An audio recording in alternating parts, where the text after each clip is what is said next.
Semuanya, balik lagi di The Brothers Talk. Ini episode ke-24. Gila. Gue tag ini habis pertandingan antara Tottenham melawan Chelsea yang akan gue bahas nanti. So, gak usah lama-lama lagi, kita mulai bahas aja ya. Oke, yang pertama, sebenarnya awalnya gue mau bahas Derby Merseyside. Cuman memang ditunda kemarin karena memang ada apa namanya badai di Merseyside gitu ya, sehingga pertandingan ditunda karena memang itu banjir udah sampai ke locker room, kalau nggak salah sampai locker roomnya di Everton gitu ya, di Goodison Park, sehingga yang gue nggak tahu ini akan apa, ditunda di tanggal berapa atau di bulan apa gitu ya, akan dimulai lagi pertandingannya. Jadi kita bahas ke pertandingan yang lain, di mana Manchester City ditahan imbang Crystal Palace 2-2 gitu ya. Kalau misalkan ini juga City kelihatannya memang cukup kesulitan untuk bisa mengimbangi Crystal Palace gitu, kalau misalnya kita lihatnya dari skornya aja, karena City 2 kali ketinggalan gitu ya. Ditambah Rico Lewis di kartu merah, gue nggak ngerti kenapa sampai detik ini, sampai pertandingan ini juga si apa namanya Guardiola masih tetap memasang Rico Lewis gitu ya sebagai starter. Sepertinya memang nggak ada pilihan yang lain juga, karena kalau kita lihat di bangku cadangan juga malah banyaknya pemain muda gitu ya.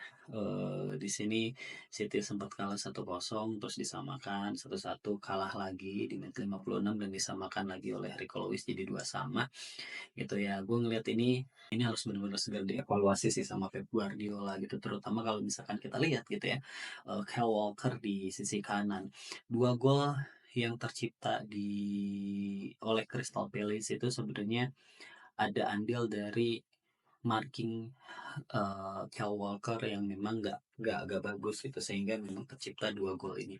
Jadi ini perlu banget dievaluasi sih gitu ya oleh Guardiola, supaya dia bisa coba bounce back lagi, meskipun ya menurut gue mungkin ini memang terlalu dini untuk gue apa, untuk gue prediksi gitu ya. Cuman gue rasa Manchester City akan kesulitan untuk bisa juara lagi di musim ini, mengingat Liverpool juga cukup konsisten meskipun dia belum main, tapi dia tetap ada di puncak klasemen.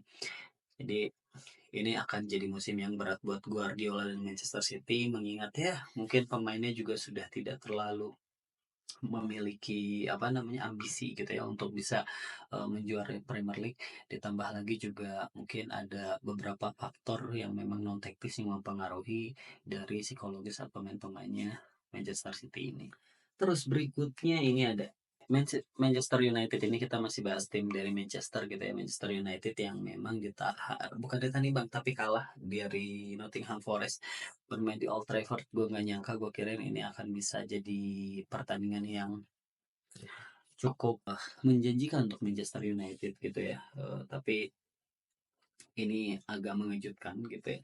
Gue bilang, dan mungkin di cover gue atau di judul gue di video sebelumnya, gue udah bilang bahwa pekan ini akan jadi pekan yang mengejutkan untuk Premier League, dan memang ini terbukti gitu ya. Ada beberapa pertandingan-pertandingan yang mengejutkan, which is itu adalah dua Manchester ini gitu ya. Manchester City ditahan imbang, dan Manchester United ini kalah 2-3 oleh Nottingham Forest gitu.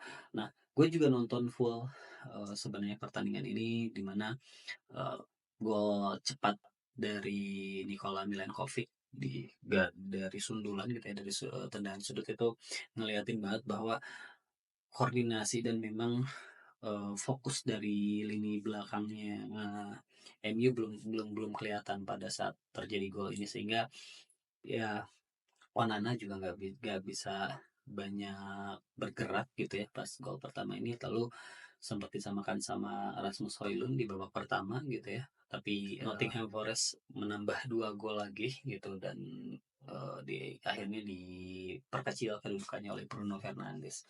Nah, kalau yang gue lihat sih ya balik lagi, memang secara secara statistik gitu ya, MU memang memegang pertandingan ini di 71% dibanding 29%, dan cuma amat Diallo yang punya permainan gitu ya, ataupun bermain dengan sangat amat konsisten dengan apa, skema terbaru ini gitu. Ditambah lagi pemain-pemain yang lainnya yang memang masih inkonsisten, terus juga secara line up masih banyak banget pemain yang dirotasi, yang dicoba oleh Amorim, sehingga ya masih belum padu, dan gua rasa Amorim makin pusing juga gitu ya melihat kondisinya MU saat ini. Banyak banget pemain-pemain yang gua rasa harus dia buang karena nggak sesuai dengan apa namanya, dengan kebutuhan dia, dengan kebutuhan dari strateginya dia.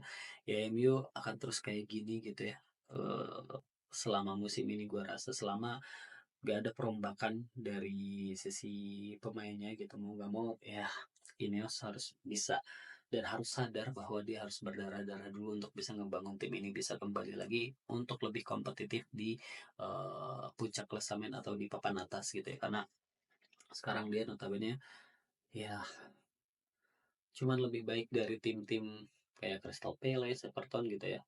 Ya tim-tim kesakitan gitu di Premier League. Jadi gua rasa ini udah waktunya gitu ya untuk MU dan pemilik barunya sendiri itu menyadari bahwa ini memang harus benar-benar dirombak secara total gitu ya supaya bisa membangun kembali tim ini ke permainan-permainan yang jauh lebih baik ke depannya. Lah, oke, lalu sekarang kita bahas Fulham lawan Arsenal gitu. Ya udah pasti gue nonton secara full time ya. Dan pertandingan tadi itu gue ngerasa ya cukup kecewa lah ya dengan hasil imbang ini gitu ya. Ditambah juga tadi ada gol yang memang dianulir karena Martinelli offset. Gua rasa memang itu layak dianggap offset gitu ya. Terus juga ya kita tahu lah lini depan Arsenal nggak begitu tajam karena tadi juga gue buat gue ngeliat Jacob Kiwior dimainin, aduh kehilangan Gabriel itu kerasa banget. Itu gol pertamanya Jimenez, itu serangan pertamanya Fulham dan itu langsung gol. Itu kesalahan shapingnya si Jacob Kiwior yang seharusnya itu bola bisa dipotong dan nggak perlu bisa gol gitu. Dan itu gila, Saliba nggak kelihatan banget commandingnya jadi berat di lini belakang. Kiwior beberapa kali passing salah, terus juga keputusan-keputusan salah, markingnya salah, ya terjadi kesalahan di menit awal sehingga itu terjadi gol untuk Fulham. Selebihnya ya Fulham juga nggak bisa ngapa-ngapain juga sebenarnya. Terus gol penyama kedudukannya juga di babak kedua gitu ya, Arsenal oleh William Saliba. Terus secara ya lini depannya bener-bener ini harus diubah banget gitu. Kalau misalkan cuman kayak gini terus, gue rasa memang udah waktunya. Kalau sampai akhir musim seperti ini, Arteta gue rasa harusnya out aja sih, karena nggak menunjukin perubahan yang lebih berarti gitu dengan kehilangan Calafiori dan Calafiori dan juga Gabriel ini berpengaruh besar juga ternyata di lini belakang, sehingga ya itu golnya tadi kesalahan dari Jacob Kiwior. Seharusnya itu nggak terjadi gol kalau misalkan Kiwior itu langsung motong bola, malah itu dibiarin bola gitu aja ya akhirnya gol. Arsenal ketinggalan terlebih dahulu gitu ya, meskipun secara pertandingan udah jelas banget Arsenal itu sangat mendominasi baik di babak pertama ataupun di babak kedua. Cuman ya itu tadi kualitas lini depan Arsenal yang bikin Arsenal ini cukup kesulitan mencetak gol. Tapi beberapa hal yang mungkin gue soroti, Arteta udah mulai berani gitu ya mengganti Odegaard gitu, ngerotasi dengan Ethan Nwaneri gitu, ngasih waktu untuk Ethan Nwaneri meskipun hasilnya memang masih belum maksimal, tapi seenggaknya itu menyelamatkan gitu ya, karena dekat-dekat ini akan ada Boxing Day. Kalau misalkan tadi juga Odegaard sempat ngerasa kesakitan 2 kali kalau nggak salah di lapangan gitu ya, terkait ankle-nya. Memang bahayanya kalau misalkan dia cedera dan nanti di Boxing Day gak bisa main, karena itu benar-benar krusial banget, sehingga ya harus diperhatikan lah. Dan ini juga mungkin berlaku untuk Manchester City tadi yang gue bahas. Sepertinya Guardiola juga, yang gue bahas di video sebelumnya juga, Guardiola sepertinya menyiapkan pemain-pemainnya untuk nanti ngegas after Boxing Day atau mulai dari Boxing Day, karena di situ pasti akan banyak tim-tim yang terpleset biasanya gitu. Jadi kita lihat aja gitu ya, progresnya juga Arsenal itu akan kayak gimana gitu di bawah Arteta ini, meskipun gua udah mulai pesimis gitu ya karena gak banyak perubahan yang dibawa oleh Arteta. So kita tunggu aja di pertandingan berikutnya. Oke, sekarang yang terakhir di Premier League kita bahas antar derby London antara Tottenham lawan Chelsea. Jujur dengan skor 3-4 ini, kalau kita lihat skor, wah ini seru nih, pertandingan ini menarik, menghibur. Iya, seperti yang gue bilang di video sebelumnya gitu, ini emang menghibur banget gitu ya. Cuman ya permainan yang intensitasnya tinggi tapi lack of quality gitu. Menurut gua anjir gerasa kerusuk gitu, baik Spurs maupun Chelsea ini gerasa kerusuk banget. Sehingga gue ngeliatnya anjir kok begini, golnya banyak.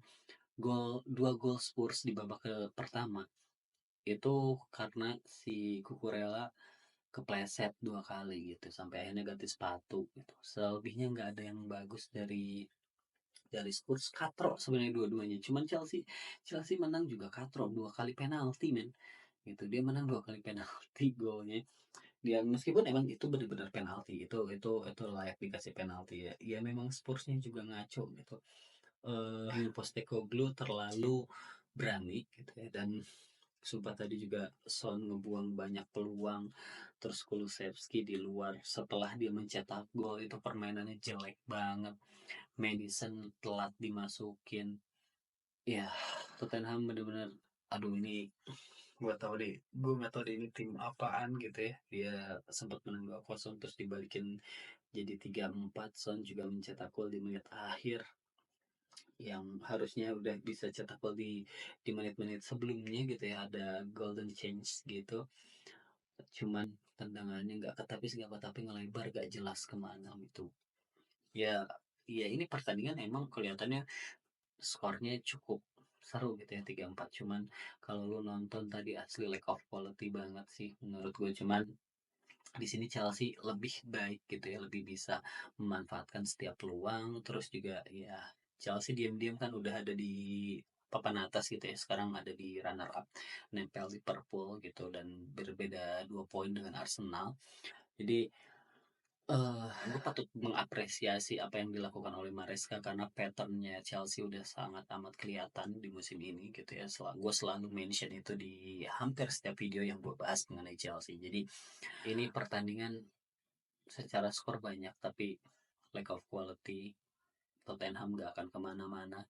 Chelsea mungkin dia sejauh ini masih konsisten gitu ya, dan kita pengen tahu gitu ya nanti di Boxing Days atau after Boxing Days itu akan seperti apa penampilan Chelsea, dan apakah mampu dia akan tetap bertahan di papan atas. Itu patut kita tunggu sih. Cuman untuk perbandingan antara Spurs dan Chelsea gue rasa memang Chelsea masih lebih oke lah secara permainan. Ya mungkin segitu aja kita bahas soal Premier League. Sekarang kita bahas La Liga, kita bahas Barcelona yang ditahan imbang 2 sama oleh Real Betis.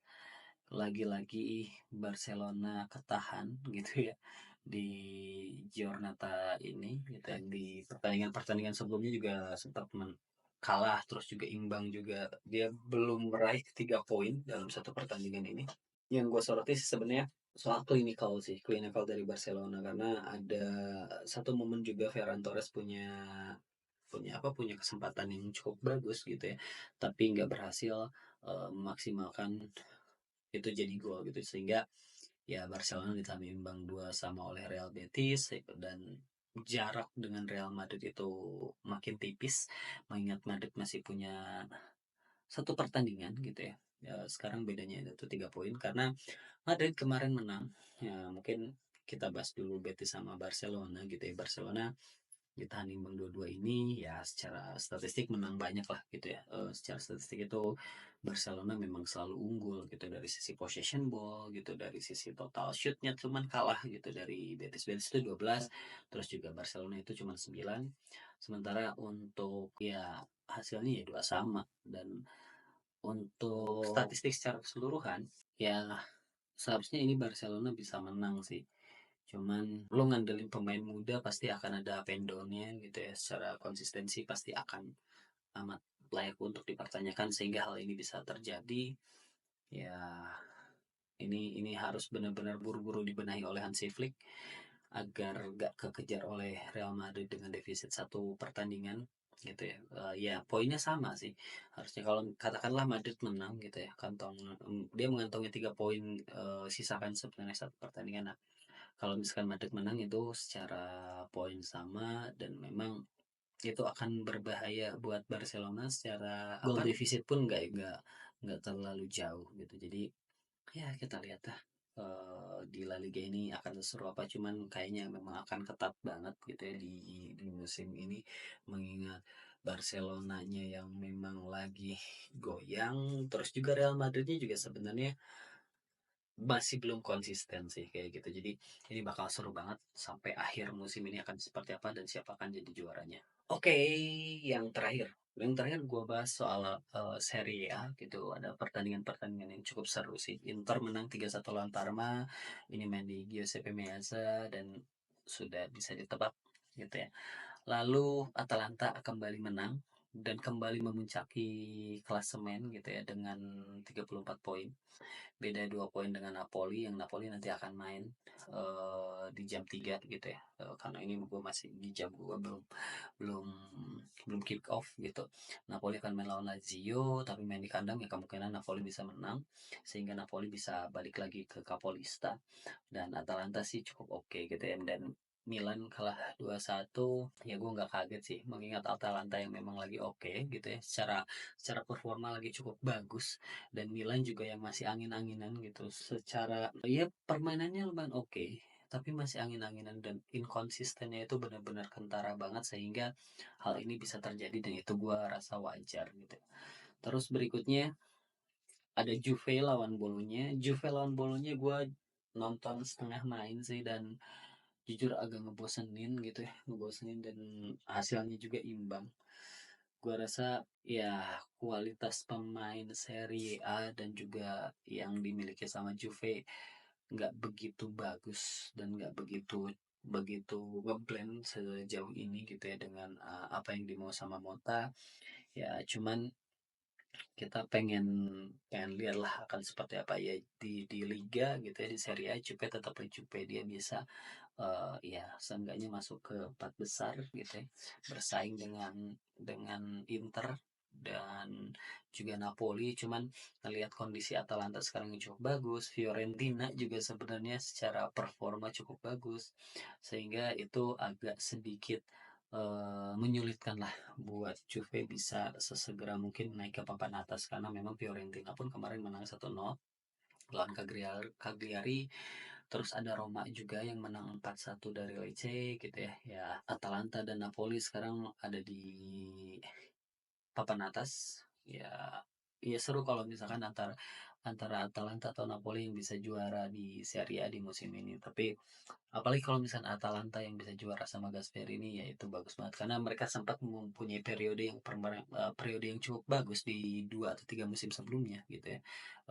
Yang sempat hilang di musim lalu, dan oh ya mungkin di dua musim lalu itu sempat hilang tapi sekarang udah mulai kembali lagi. Ya kita lihat aja sejauh mana untuk Atalanta bisa mempertahankan posisi ini gitu ya. Dan yang sekarang lagi bertanding antara Venezia lawan Como, lo full time 2-2 ternyata untuk Venezia lawan Como gitu. Nah mungkin segitu aja kali ya untuk video gua kali ini, sampai ketemu di video berikutnya. Thanks for watching, see you.